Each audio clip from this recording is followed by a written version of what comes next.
Everyone, welcome back to my channel. Boondi curry. అసలు మీలో ఎంతమందికి బూందీ కర్రీ తెలుసు? అసలు మీలో ఎంతమందికి బూందీ కర్రీ ఫేవరెట్?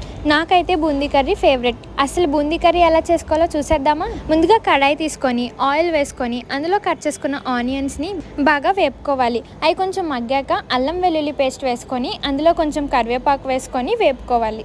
ఉల్లిపాయ మగ్గాక తగినంత కారం, కొంచెం అంత పసుపు వేసుకోవాలి. ఇంకా కొంచెం తగినంత సాల్ట్ వేసుకోవాలి.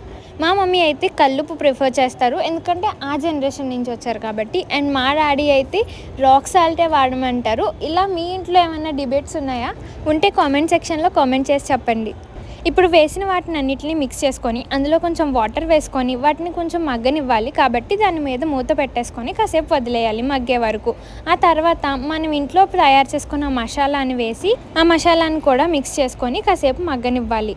చిన్నప్పుడు మా మమ్మీ కూర ఉడికిందా అని అడిగితే నేనేం చేసేదాన్నో తెలుసా? బబుల్స్ వచ్చేసాయి మమ్మీ, కూర ఉడికిపోయింది అని చెప్పేదాన్ని. సో మీరు అలా ఉడికిపోయింది అనడానికి మీకేం సైన్స్ ఉన్నాయో చెప్పండి. సో మా మమ్మీ ఏం చెప్పారంటే, నూనె పైకి తేలిపోయింది అన్నప్పుడు కూర ఉడికిపోయినట్టే అని చెప్పారు. సో కర్రీ ఉడికిపోయింది అని అర్థం అవ్వడానికి మీ టిప్స్ కూడా కామెంట్ సెక్షన్లో కామెంట్ చేసి చెప్పండి. మిగిలిన వాళ్ళకి యూస్ఫుల్ అవుతాయి. అండ్ వీడియో నచ్చినట్టయితే లైక్ చేయండి, షేర్ చేయండి, సబ్స్క్రైబ్ చేయండి అండ్ ఫాలో చేయండి. సో ఇప్పుడు మన ఆనియన్ ఉడికిందా లేదా అనేది నేను పక్కకు తీసుకొని టెస్ట్ చేసుకున్నా కదా. ఆనియన్ ఉడికిపోయింది అన్నప్పుడు కర్రీలోకి వేయాలనుకుంటున్న బూందీ తీసుకొని కర్రీలో వేసేయాలి.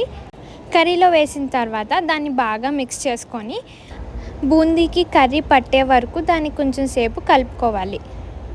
అప్పుడు బూందీకి కర్రీ పడుతుంది.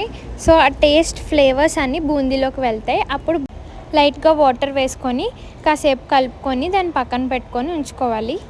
అలా ఒక 2 minutes కలుపుకున్నాక మనకి బూందీ కర్రీ రెడీ అయిపోయినట్టే. సో ఎంతో టేస్టీగా ఉండే బూందీ కర్రీ రెడీ అయిపోయింది.